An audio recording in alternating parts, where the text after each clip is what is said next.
Selamat pagi teman-teman. Terima kasih selalu bergabung dengan channel saya. Mudah-mudahan channel ini bisa bermanfaat ya, bisa berguna bagi teman-teman untuk teman-teman bisa berlatih, kemudian kita saling sharing juga, dan intinya bisa bermanfaat lah bagi kita semua. Oke, tutorial kali ini akan membahas bagaimana cara kita untuk mengkonversi file KML ke SHP atau save file. Jadi mungkin banyak yang bertanya-tanya ya, kalau data dari Google Earth itu setelah kita save, dia bentuknya adalah KML atau KMZ, atau sekarang data hasil pengukuran di lapangan, kalau teman-teman sudah menggunakan yang namanya Avenza Map ya, itu aplikasi pemetaan Android ya. Kalau saya gunakan.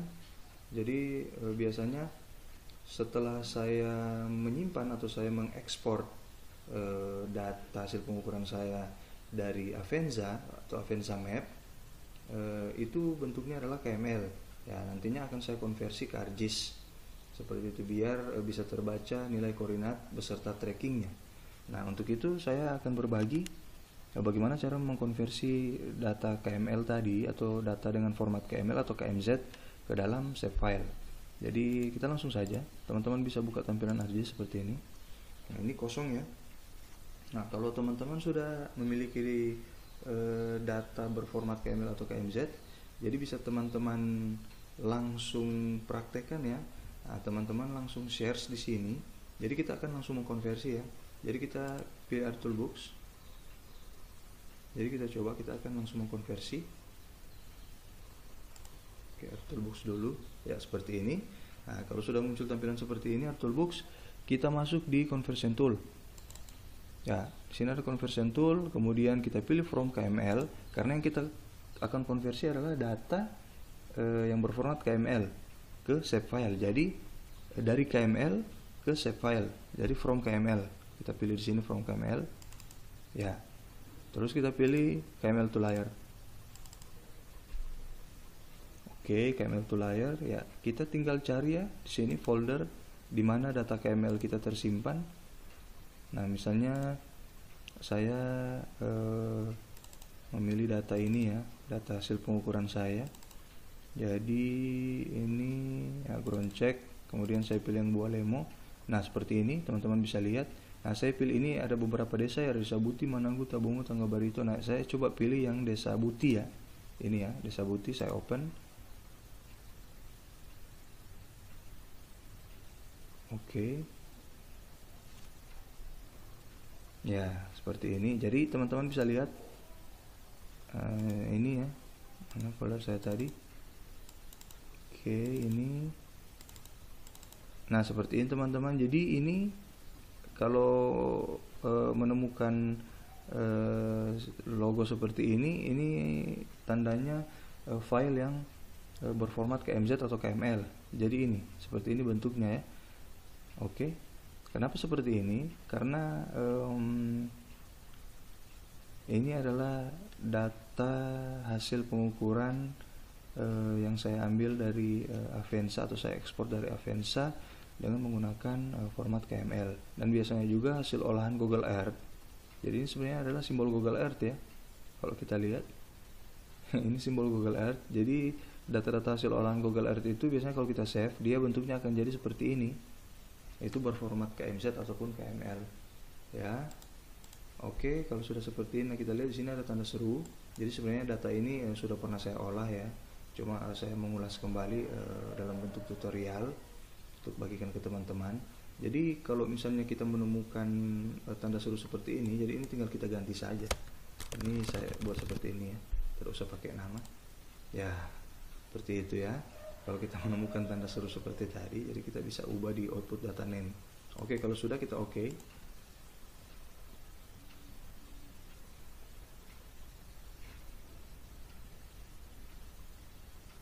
Oh, sorry.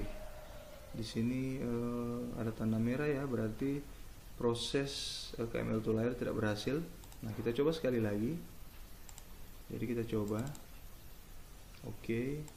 Kita input. Ya, kita coba data yang tadi ya. Nah, biasakan kalau misalnya ada masalah, jangan lari dari masalah ya teman-teman. Kita terus mencoba supaya kita tahu kesalahannya.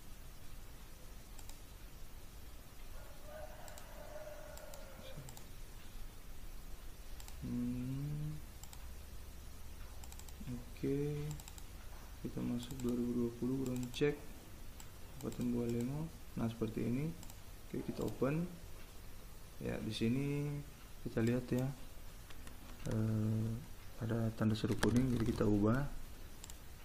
Oke, kemudian mungkin di folder sini ya kita ganti saja. Kita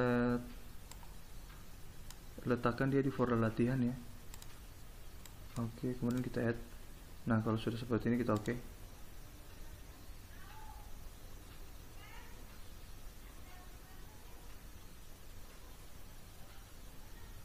Ya, kita lihat seperti apa prosesnya, apakah berhasil atau tidak ya.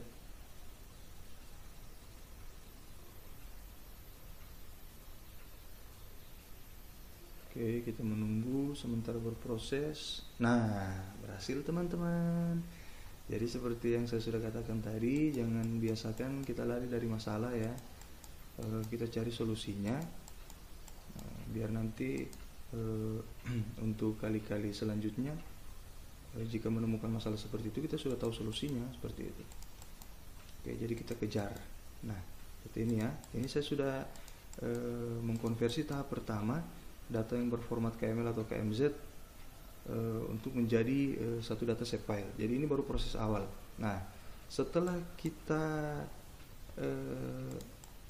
mengkonversi KML to layer sehingga mendapat hasil yang seperti ini, nah langkah terakhir adalah kita akan konversi ini dalam bentuk SHP seperti itu. Jadi sebelum ke langkah mengkonversi ke shape file, jadi kita harus punya bentuk seperti ini dulu dengan mengkonversi data KML tadi to layer seperti itu. Nah, untuk itu kita akan mengkonversi ini ke dalam bentuk SHP ya. Jadi kalau tadi kita conversion tool terus KML to layer, sekarang kita masuk di data management tool. Oke, data management tool teman-teman pilih, kemudian teman-teman pilih yang projection and transformation. Ya, seperti ini. Kemudian kita pilih project. Oke, kita pilih project. Ya, seperti ini. Nah, input dataset for future class. Input dataset or future class. Jadi input dataset atau future class. Jadi kita pilih ya.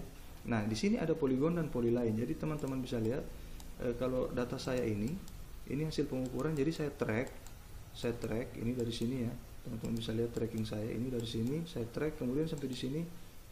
Saya ambil titik koordinat. Jadi datanya ini ada dua, ada yang data yang berupa poin, kemudian ada data polyline, yaitu tracking tadi. Kalau poin itu titik koordinat ini.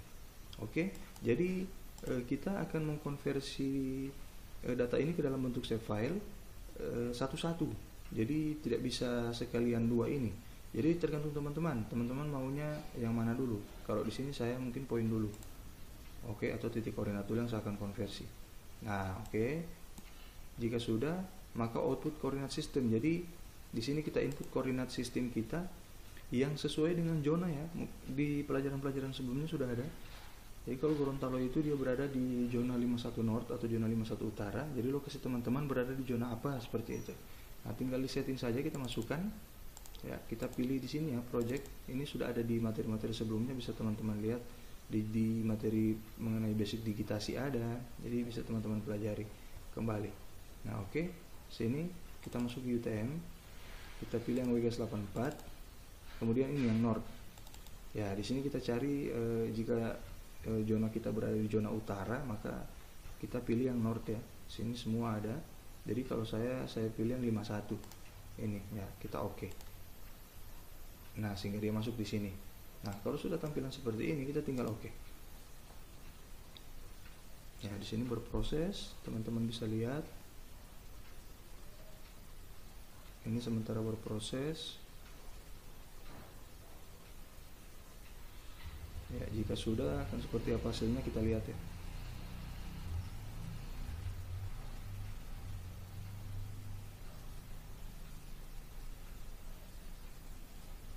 Oke, ya berhasil ya. Sorry, table of content. Nah ini ya, ya ini teman-teman bisa lihat titik koordinat ya, berhasil ya untuk titik koordinat. Sudah oke, sudah terkonversi. Nah sekarang yang kita akan konversi adalah polyline atau jalur track. Oke, kita akan konversi adalah jalur track yang ini, yang warna orange ya. Oke, sama teman-teman, sama. Kita masuk di manajemen tool, data management tool, kemudian tadi project transformation, kemudian project. Jadi dengan cara yang sama, cuman perbedaannya kalau tadi kita mengkonversi poin, sekarang kita konversi adalah polyline atau jalur track.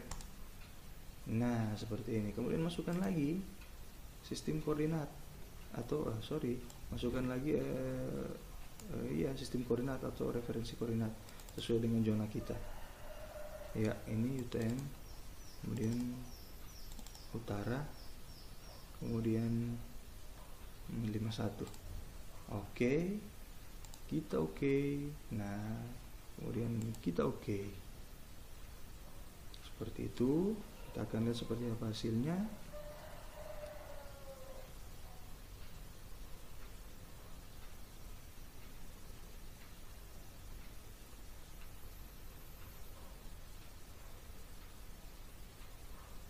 Yap, sudah berhasil ya.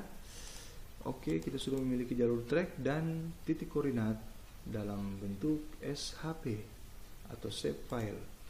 Oke, kita matikan ini, kita remove. Ya, ini ya teman-teman bisa lihat, ini jalur track sudah terkonversi bersama dengan titik koordinat. Jadi kita bisa simbologi jalur tracknya, mungkin kita ganti dengan garis ini misalnya.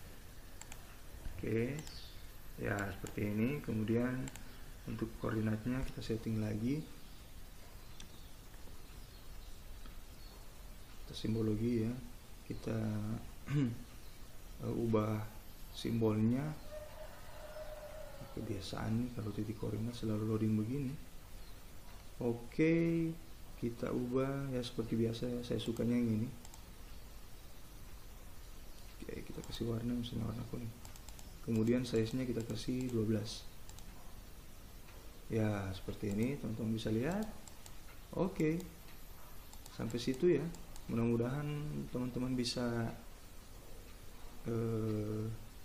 mengikuti dengan baik. Intinya ada 2 langkah tadi ya sebelum kita mengkonversi data KML menjadi format SHP. Jadi yang pertama adalah kita konversi dulu ke layar, kemudian berikut kita konversi ke shape file. Oke, mudah-mudahan bisa diikuti. Selamat belajar teman-teman, dan kita bisa selalu saling sharing, saling berbagi ilmu, dan tetap menghargai orang-orang yang sudah memiliki pengalaman lebih, untuk kita saling sharing bersama. Dan semoga tutorial saya ini bisa bermanfaat bagi teman-teman dan tentunya bagi kita semua. Terima kasih, selamat pagi, dan salam sehat.